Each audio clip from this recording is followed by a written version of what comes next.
ప్రకాశం జిల్లా మార్కాపురం పట్టణంలో ప్రత్యేక జిల్లా ప్రకటించిన సందర్భంగా ఘనంగా కృతజ్ఞత సభ మరియు పాలాభిషేకం కార్యక్రమం నిర్వహించబడింది। ఈ కార్యక్రమానికి ముఖ్య అతిథిగా శాసనసభ్యులు కందర నారాయణ రెడ్డి పాల్గొన్నారు। సభను పట్టణ అధ్యక్షుడు పఠాన్ ఇబ్రహీం అధ్యక్షత నిర్వహించారు।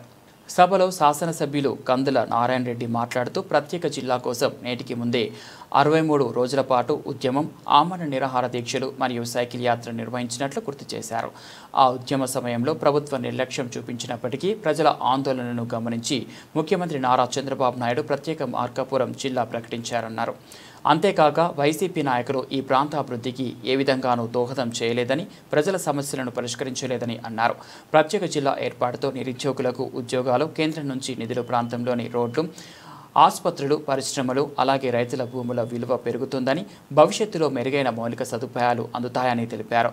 కొందరు వైసీపీ నాయకులు సార్వజనిక సమస్యలతో అసంబంధ విషయాలు ప్రచారం చేస్తున్నారని, ప్రజలకు ఉపయోగం కాని కార్యక్రమాలు చేపడుతున్నారని ప్రజల అవగాహన కోసం సవాల్ విసిరారు। సభ ముగిసిన తర్వాత మహిళలు ప్రత్యేకంగా మార్కాపురం జిల్లా ప్రకటించినందుకు ముఖ్యమంత్రి చంద్రబాబు నాయుడుకి చిత్రపటానికి పాలాభిషేకం చేశారు। ఈ కార్యక్రమంలో నియోజకవర్గ poll management cluster incharge Kandula Ramireddy, Janasena నియోజకవర్గ ఇన్ఛార్జ్ ఇమిడి కాశీనాథ్, బీజేపీ నాయకులు Krishnarao, market yard chairman Malapati Venkatareddy, NDA కూటమి నాయకులు, కార్యకర్తలు మరియు స్థానిక ప్రజలు అధిక సంఖ్యలో పాల్గొన్నారు।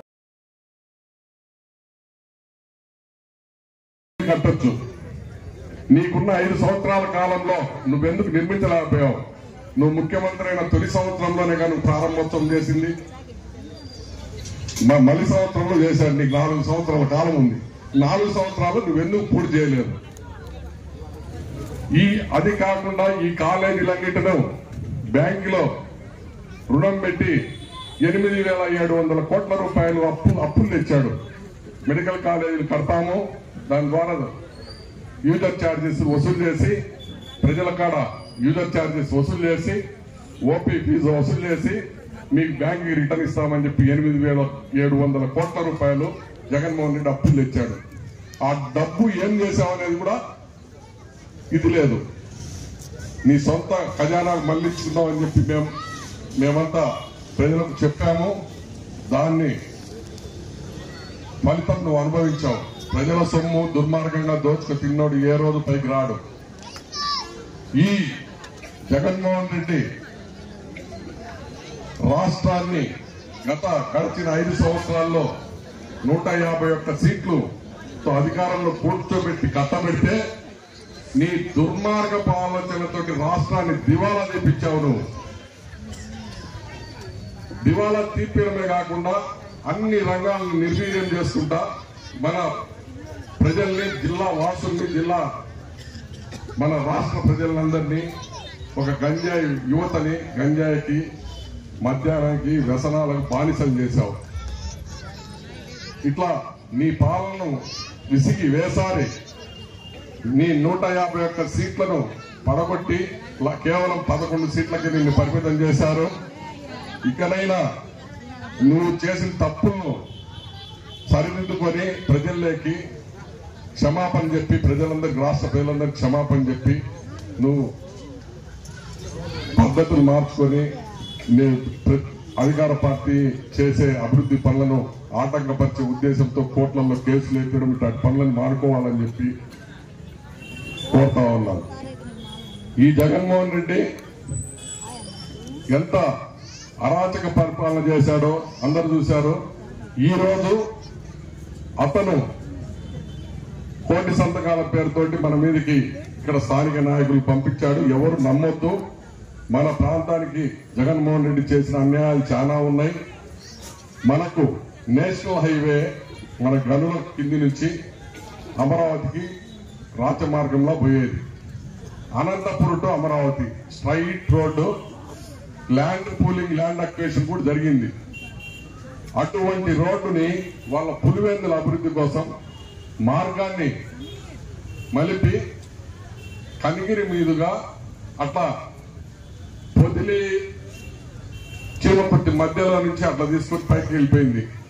అదే హైవే మనకు 6 కిలోమీటర్ల దూరంలో పోతే మన మార్కాపురంకు మహర్దశ వచ్చేది కాదా?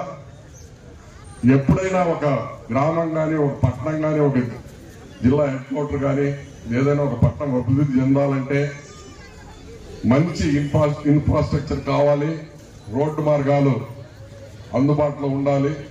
అదే నేషనల్ హైవే ప్రాజెక్టులు మనకు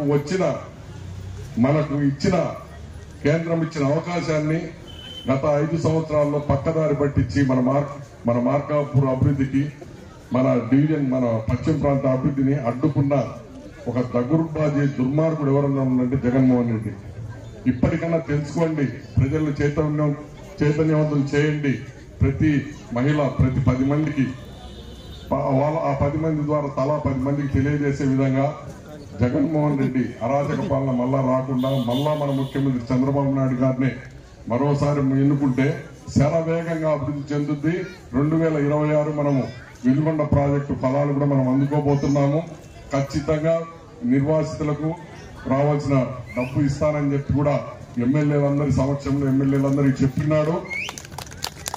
ఆ విషయంలో మన ప్రాంత ఎమ్మెల్యేలు కూడా ఖచ్చితంగా మా ప్రాంతం వెలుగొండ వస్తే కానీ తాగే నీటికి కానీ మా ప్రాంత అభివృద్ధి కానీ ఇబ్బంది ఉండదు. అట్లా జిల్లా ఇచ్చారు సార్, మీరు మా జిల్లా అభివృద్ధి కూడా నిధులు ఇవ్వమని. జిల్లా వస్తే తలసరి ఇప్పుడు మన జిల్లాలో 12 లక్షల మంది జనాభా ఉన్నారు. ఈ 12 లక్షల మందికి కేంద్రం నుంచి ప్రతి సంవత్సరం నిధులు వస్తాయి. ఆ నిధులు మొత్తం కలెక్టర్ గారి అకౌంట్ లో పడతాయి. ఆ అభివృద్ధికి ఆ నిధులతో మన ప్రాంతం ఖచ్చితంగా డెవలప్ అయింది. ప్రతి సంవత్సరము ఒక మినిమం 100-150 కోట్ల రూపాయలు మన ప్రాంతానికి వస్తాయి. ఆ నిధులతోటి ప్రతి సంవత్సరం ఏదో ఒక అభివృద్ధి కార్యక్రమం చేసుకోవచ్చు. అదే ఇప్పుడు మనం ప్రకాశం జిల్లాలో ఉన్నామనుకోండి, ప్రకాశం జిల్లా హెడ్ క్వార్టర్ లో ఒంగోలులో ఉంది.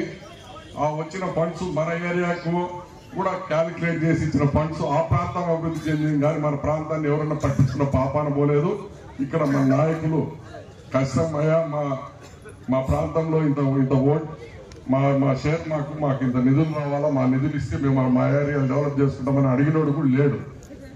ఇట్లా ఎంతకాలం దగ్గర 55 సంవత్సరాలు అయింది మన జిల్లా ఏర్పడి. 1970లో మనం రాయలసీమ నుంచి విడగొట్టి మనల్ని ప్రకాశం జిల్లాలో కొత్తగా ఏర్పాటు చేసాం, మనం కలిపారు. ఆ రోజు ఒంగోలులో జనాభా ఎంత, మన మార్కాపూర్లో అంతా మార్కాపూర్ ఏమో అట్లే ఉంది. జిల్లా కేంద్రమైనటువంటి ఒంగోలు శరవేగంగా దూసుకొని పోతా ఉంది. అట్లా ఏదన్నా జిల్లాకి ఏదో ఒక ప్రాజెక్ట్ వచ్చిందనుకోండి, మన ప్రాంతం అభివృద్ధి చెందేదానికి బాగుంటది. మన పిల్లలకి ఉపాధి అవకాశాలు మెరుగుపడతాయి. ఎవరన్నా చదువుకున్న నిరుద్యోగులకు కానీ నిరుపేదలకు కానీ ఏదన్నా జిల్లా కేంద్రంలో ఉండాల్సినటువంటి ఆఫీసులు మొత్తం మన ఊరికి వస్తాయి. ఏ చిన్న అవకాశం, ఏ చిన్న పని పడినా మనం ఒంగోలు వరకు పోకుండా మన ఊర్లోనే, మన గ్రామం, మన పట్టణంలోనే పరిపాలన అందుబాటులో ఉంటుంది. కాబట్టి పాలనకు ఈజీగా ఉంటుంది. అలాగే మన జిల్లా కేంద్రం కాబట్టి రాకపోకలు కూడా చుట్టుపక్కల నియోజకవర్గాలలో విరివిగా వస్తూ ఉంటారు, పోతా ఉంటారు. తద్వారా మనకి ఆతిథ్య రంగం కానీ, హోటల్స్ కానీ, రెస్టారెంట్లు కానీ, ఆటోలు కానీ, ప్రతిదీ అందరూ కష్టపడి పనిచేసి ప్రతి ఒక్కరికి కూడా మంచి బతుకుదెరువు చిక్కుదిగని తెలియజేస్తా ఉన్నాము. అలాగే మన జిల్లాని ఇచ్చినటువంటి గౌరవనీయులు నారా చంద్రబాబు నాయుడు గారికి, కూటమి ప్రభుత్వానికి మీ ద్వారా మన మార్కాపూర్ ప్రజలందరి తరఫున ప్రత్యేకమైన ధన్యవాదాలు తెలియజేస్తూ, చంద్రన్న మార్కాపూర్ జిల్లాగా ప్రకటించిన అన్నకి కూడా మంచి విషయం తెలియజేస్తూ ముగిస్తా ఉన్నాను.